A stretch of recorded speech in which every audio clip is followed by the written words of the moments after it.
Assalamualaikum warahmatullahi wabarakatuh. Halo penggemar merpati balap sprint seluruh Indonesia dimanapun kalian berada. Kita satu hati, salam satu hobi. Alhamdulillah kita masih bisa berjumpa kembali. Gimana kabar teman-teman? Mudah-mudahan teman-teman selalu diberikan kesehatan, banyak rezeki, serta panjang umur. Amin, amin ya robbal alamin. Oke teman-teman, di video kali ini saya akan membagikan tips cara menetralisir merpati yang terkena doping. Jadi ini requestan permintaan dari teman-teman subscriber ALDP. Nah saya buatin, mudah-mudahan ini bisa bermanfaat. Nah seperti apa tipsnya untuk menetralisir merpati yang terkena doping? Yang baru hadir, subscribe dulu dong biar kita bisa berteman. Yang sudah subscribe, jangan lupa nyalakan loncengnya. Oke, kita langsung saja bahas gimana sih cara menetralisir burung merpati yang terkena doping, atau kita akan menghilangkan racun di dalam tubuh merpati.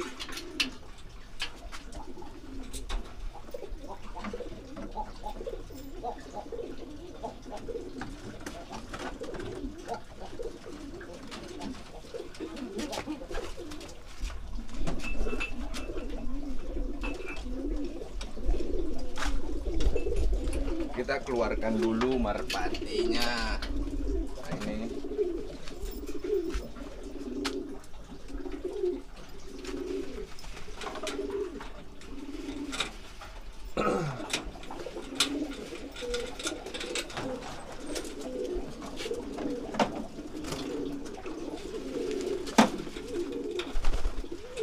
nah ini racun.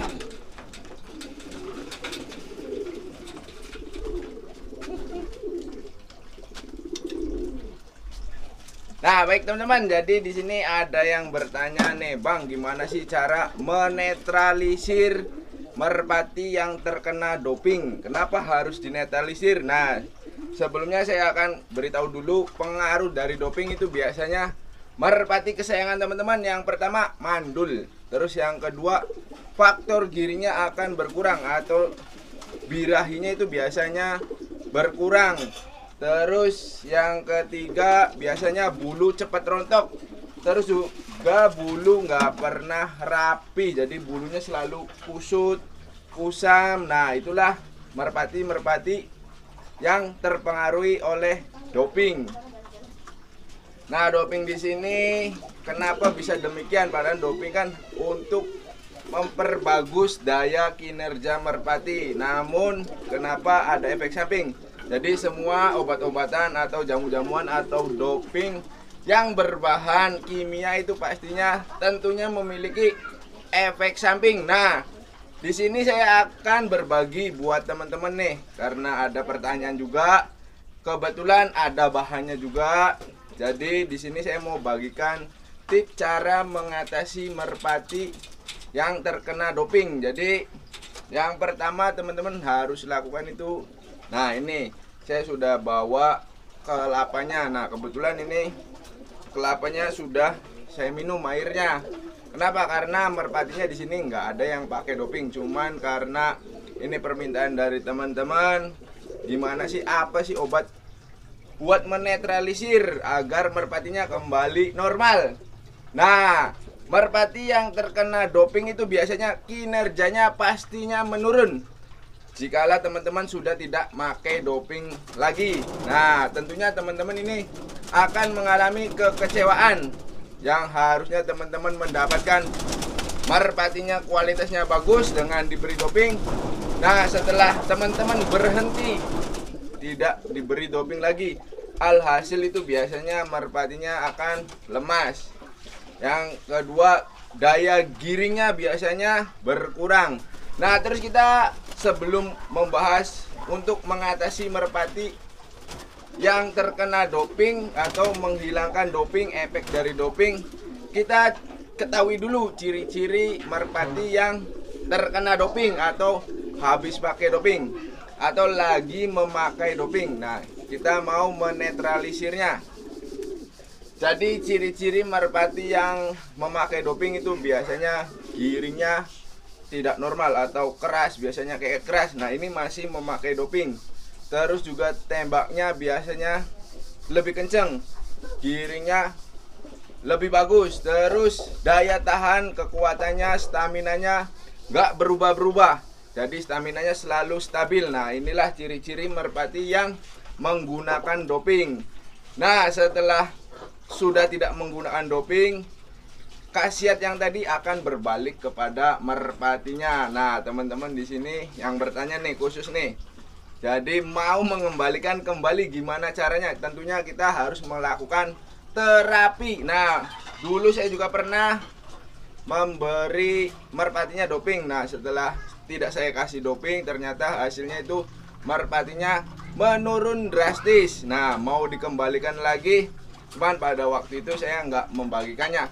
Nah, di video kali ini karena teman-teman memintanya untuk mau menetralisir merpatinya agar pengaruh dopingnya itu hilang, terus juga agar bisa bertelur kembali.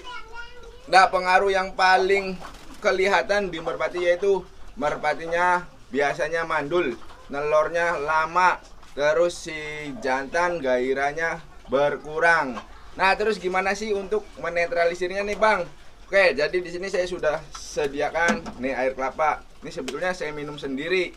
Air kelapa ini berikan ke merpati yang terpengaruh doping atau yang mau teman-teman netralisir. Jadi menghilangkan racun dalam tubuh di merpati. Kenapa harus dihilangkan? Karena doping biasanya itu menyerang bagian fungsi darah. Jadi mengakibatkan si merpati peredaran darahnya itu akan terhambat. Nah, bila terus menerus itu akan berdampak buruk terhadap merpatinya. Nah, nanti bahayanya apa? Merpati bisa kalau kita tidak menangani, kalau kelama-lamaan nanti bisa terjadi sakit, bahkan bisa menimbulkan kematian. Nah, tentunya teman-teman tidak mau. Nah, teman-teman kalau mau menetralisir, teman-teman harus memberikannya air kelapa ini. Nah, air kelapa ini teman-teman berikan dengan mencampurkan telur bebek. Nah, untuk telur bebeknya itu teman-teman kasih yang kuning-kuning telurnya saja atau merah-merah telurnya saja, jangan diberi yang putihnya. Campurkan terus teman-teman terapi. Jadi setiap hari disepet kurang lebih itu 3 mili untuk satu merpati.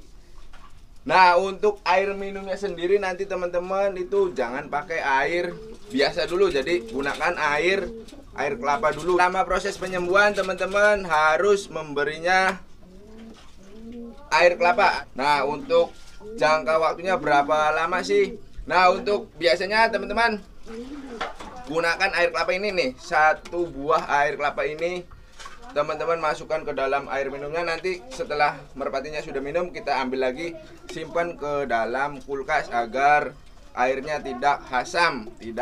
Nah, setelah diminum nanti ambil lagi terus, tapi jangan diberikan kepada merpati yang tidak terpengaruh oleh obat-obatan atau doping. Jadi teman-teman hanya memberikan kepada merpati yang terkena doping. Jadi teman-teman ini mau menghilangkan efek dopingnya, karena efek dopingnya itu biasanya nggak baik. Nah, lakukan setelah ini habis. Biasanya ini kalau kurang lebih 1 mingguan, 1 buah segini 1 mingguan, minimal itu 3 bulan merpatinya akan normal kembali. Nah, jadi kalau pagi hari teman-teman disepet dengan mencampurkan air kelapa ditambah kuning telur. Jadi pagi hari berikan merpatinya 3 mili saja. Nah, setelah itu, setelah biasa sudah teman-teman sepet, teman-teman harus memberi minumnya itu dengan air kelapa. Cukup air kelapanya saja, jangan diberi air biasa dulu. Nanti setelah ininya habis 1 buah air kelapa, teman-teman boleh memberikan air biasa lagi. Nah, setelah mendapatkan 1 bulan, teman-teman beli ini lagi. Gunakan terapi ini selama 3 bulan. Jadi kalau ini udah habis, umpama ini habis 1 minggu, nah minggu depannya nggak usah diberi ini lagi sampai nunggu 1 bulan. Nah, setelah udah 1 bulan, bulan depannya baru teman-teman beli lagi. Jadi beli ini 3 kali. Cuman nanti dikasih jeda, jangan terus-terusan. Nah, bulan berikutnya teman-teman beli lagi ini 1 lagi dengan cara yang sama sampai habis. Terus juga kalau pagi hari disepet campur dengan telur. Nah, setelah itu bulan depannya sama teman-teman lakukan juga hal yang seperti itu, karena biasanya kalau merpati ini dalam 3 kali tahap terapi untuk menghilangkan racun-racun di dalam peredaran darah. Nah itu saya lakukan, itu alhamdulillah merpatinya kembali normal. Cuman merpatinya sudah nggak ada di sini, sudah pindah kandang, jadi saya nggak bisa kasih lihat merpatinya. Jadi merpatinya yang semulanya tenaganya bagus, nah itu saya kasih doping agar lebih maksimal atau lebih bagus lagi. Memang ketika saya beri doping itu hasilnya bagus, tenaganya juga bagus, giringnya juga bagus. Nah setelah saya berhenti memakai doping, nah itu merpatinya terbalik. Jadi yang semula bagus jadi jelek, menurun kualitas dan tenaganya juga sangat menurun drastis. Ada beberapa merpati itu yang terkena efek doping itu mengakibatkan mandul, jadi nggak bisa bertelur. Nah nggak bisa bertelur ini bukan si betinanya, melainkan si jantannya itu tidak bisa membuahi betina. Kalau saya biasanya memakai bahan-bahan alami, jadi saya berikan tipsnya seperti itu. Jadi teman-teman kasihlah merpatinya dengan air kelapa. Nah insya Allah itu merpatinya akan pulih kembali atau racun-racun yang ada di dalam tubuhnya akan hilang. Cuman kita ini membutuhkan harus diterapi. Ketika giring jangan dilatih dulu, jadi biarkan di dalam kandang. Jadi jangan teman-teman menyiksa lagi atau melatihnya kembali. Jadi kita harus sabar. Usahakan merpatinya istirahat dalam kurang lebih 3 bulan. Kenapa? Karena efek dari obat-obatan itu biasanya merusak atau menghentikan bagian pada fungsi liver si merpati. Jadi organ tubuh si merpati itu biasanya terhambat oleh obat-obatan atau bahan-bahan dari kimia. Nah itulah yang mempengaruhi kinerja merpati menurun. Nah menurunnya ini biasanya drastis. Nah yang paling kelihatan itu biasanya mandul si merpatinya. Terus si merpatinya biasanya kalau kita giringkan itu daya giringnya biasanya matuk ke betinanya juga kurang keras. Padahal itu merpatinya lagi giringnya harusnya udah dapat 3 hari, harusnya udah keras, tapi merpatinya nggak bisa giring keras. Kenapa? Karena masih ada faktor atau zat kimia yang ada di dalam organ merpati. Itu biasanya di bagian liver, di bagian si liver merpati. Nah liver ini sangat banyak pengaruhnya karena liver itu menjalankan peredaran darah. Liver juga sebagai alat metabolisme tubuh merpati, jadi mendeteksi makanan yang dicerna oleh si merpati. Nah banyak fungsinya liver itu. Nah jika liver tersebut terkena obat-obatan atau bahan kimia, nah itu saya sarankan teman-teman berilah air kelapa. Nah ini kita lakukan terapi. Nah kita harus sabar. Nah oke teman-teman, mungkin itu saja cara menetralisir merpati yang terkena doping atau kita mau menghentikan obat-obatan yang mengandung zat kimia. Nah mudah-mudahan dengan terapi yang seperti ini yang saya bagikan, merpati kesayangan teman-teman itu bisa normal kembali, bisa giring kembali, dan juga bisa bertelur kembali. Terus bisa memproduksi anakan atau bisa memproduksi piikan-piikan yang berkualitas bagus. Nah mudah-mudahan video ini bisa bermanfaat. Mohon maaf bila mana ada kata-kata yang kurang berkenan. Nantikan video terbaru dari saya. Akhir kata saya akhiri, wabillahi taufiq wal hidayah. Wassalamualaikum warahmatullahi wabarakatuh.